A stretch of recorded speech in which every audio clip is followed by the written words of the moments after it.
வணக்கம். மன் கி பாத் நிகழ்ச்சியில் பிரதமர் மோடி பேசும்போது, நாட்டின் 95 கோடி மக்கள் ஏதாவது ஒரு சமூக பாதுகாப்பு திட்டத்தால் தற்போது பயனடைந்து வருகின்றனர். என் தலைமையிலான அரசு அனைவருக்கும் வளர்ச்சி என்ற பாதையில் பயணித்துக் கொண்டு வருகிறது.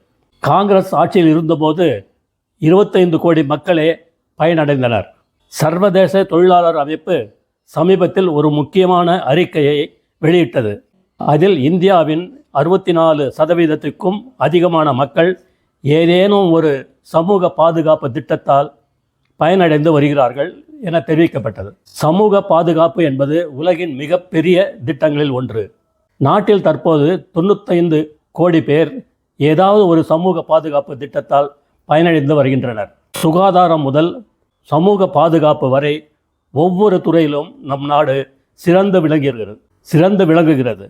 இது சமூக நீதிக்கான ஒரு சிறந்த அடையாளம். இந்த வெற்றி வரவிருக்கும் காலம் இன்னும் சிறப்பாக இருக்கும் என்ற நம்பிக்கையை ஏற்படுத்தியுள்ளது. ஜெய்ஹிந்த்.